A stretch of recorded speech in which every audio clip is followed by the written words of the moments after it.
नमस्कार बंधुरा स्मृतिरेखास क्रिएशने आपनादेर सबाइके स्वागत जानाई। आज आमी आपनादेर साथे उচ্ছে बा करलार एक रेसिपि शेयर करब। बाच्चारा देखबेन उচ্ছে बा करला खेते चाय ना, अनेक बड़ोराओ आछे এই উচ্ছে করলা খেতে একদমই পছন্দ করে না। কিন্তু আজ আমি যেভাবে রান্না করছি এইভাবে যদি আপনি বাড়িতে রান্না করেন আশা করি আপনার বাড়ির সকলেই খেতে পছন্দ করবে। বানানো ভীষণ সহজ, চটপট হয়ে যাবে। আসুন দেখে নেওয়া যাক আমার আজকের এই রেসিপি। এই রান্নার জন্য আমি উচ্ছে ব্যবহার করছি, আপনারা চাইলে করলাও ব্যবহার করতে পারেন। উচ্ছেগুলো দেখুন আমি বীজ ফেলে দিয়েছি, আপনারা চাইলে বীজ রেখেও দিতে পারেন।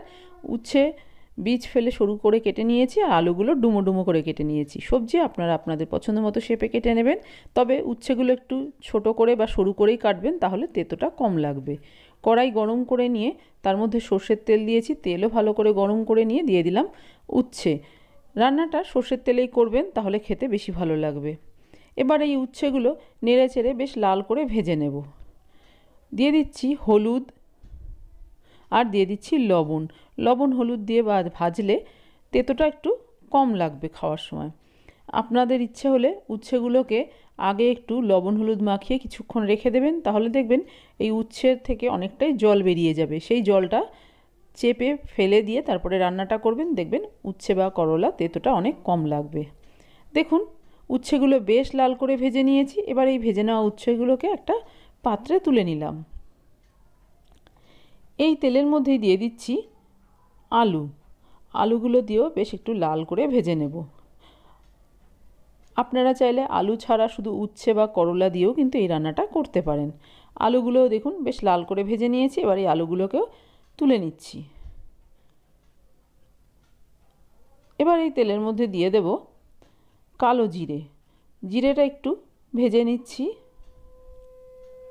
এবার এর মধ্যে আমি দিয়ে দিচ্ছি একটা পেঁয়াজ কুচি দিয়ে নেড়ে চেড়ে একটু লাল রং ধরা পর্যন্ত ভেজে নেব। খুব বেশি লাল করে ভাজার দরকার নেই, হালকা লালচে রং ধরা পর্যন্ত পেঁয়াজগুলোকে ভেজে নিতে হবে।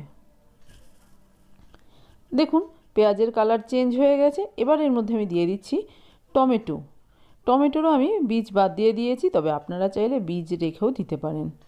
টমেটো দিয়েও একটু নেড়ে চেড়ে দিলাম। এবার এর মধ্যে আমি দিয়ে দিচ্ছি সামান্য একটু লবণ দিলে টমেটো তাড়াতাড়ি নরম হয়ে যাবে। আর দিয়ে দিলাম হলুদ। এবার নাড়াচাড়া করে একটু ভেজে নেব টমেটোগুলো। দেখুন টমেটো বেশ নরম হয়ে গেছে, চাপ দিলেই গলে যাচ্ছে। এবার এর মধ্যে কিছু গুঁড়ো মশলা দিচ্ছি।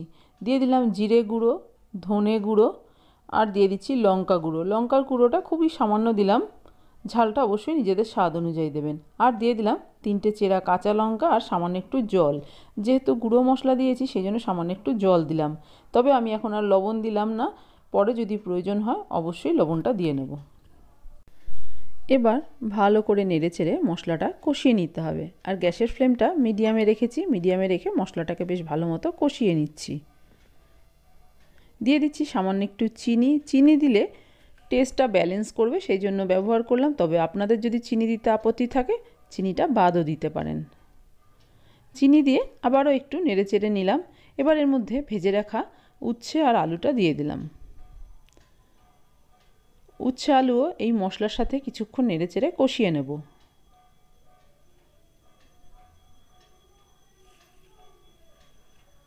বেশ কিছুক্ষণ সময় নিয়ে দেখুন উচ্ছে আলুর সাথেও মশলা ভালো করে কষিয়ে নিয়েছি।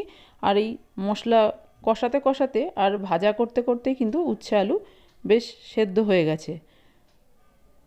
দিয়ে দিলাম সামান্য একটু গরম জল। খুব বেশি জল দেওয়ার প্রয়োজন নেই, যেহেতু এই রান্নাটা কোনো রকম ঝোল হবে না, সেই জন্য জলের পরিমাণটা খুবই কম দিলাম। জল দিয়ে নেড়ে চেড়ে এবার ঢাকা দিয়ে কিছুক্ষণ রান্না হতে দেব। কিছুক্ষণ দেখুন ঢাকা দিয়ে রান্না করে নিয়েছি। এবার ঢাকনা খুলে একটু দেখে নিচ্ছি। দিয়ে দিচ্ছি সামান্য একটু লবণটা টেস্ট করে দেখেছি একটু কম আছে। আবারও একটু নেড়ে চেড়ে দিচ্ছি।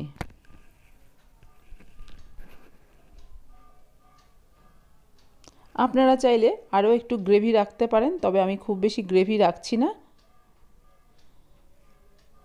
সবশেষে দিয়ে দিচ্ছি ভাজা মশলা, জিরে ধনে শুকনো লঙ্কা এলাচ দারচিনি শুকনো খোলায় ভেজে গুঁড়ো করে নিয়েছি, সেই ভাজা মশলাটা দিয়ে দিলাম। আর এই সময় কিন্তু গ্যাসের ফ্লেমটা আমি অফ করে দিয়েছি। ভাজা মশলাটা ভালো করে নেড়েচেড়ে মিশিয়ে দিয়েছি। এবার আমি ঢাকা দিয়ে কিছুক্ষণ এইভাবেই রেখে দেব। তৈরি হয়ে গেছে আমার আজকের উচ্ছে আলুর রেসিপি। খুব সহজ বানানো, আর খেতে কিন্তু খুবই ভালো লাগে। ভাতের সাথে প্রথম পাতে এইরকম একটা রেসিপি কিন্তু আশা করি আপনাদের সকলেরই পছন্দ হবে। আমার আজকের এই উচ্ছে বা করলার রেসিপি আপনাদের কেমন লাগলো বাড়িতে করে দেখতে পারেন। ভালো লাগলে একটা লাইক শেয়ার কমেন্ট করবেন। আর আপনি যদি আমার চ্যানেলের নতুন বন্ধু হয়ে থাকেন তাহলে আপনার কাছে একটাই অনুরোধ, আমার চ্যানেলটা সাবস্ক্রাইব করে আমার পাশে থাকার। আপনারা সবাই খুব ভালো থাকবেন। আপনাদের সাথে আমার আবার দেখা হবে অন্য কোনো নতুন ভিডিওতে নতুন কোনো রেসিপির সাথে।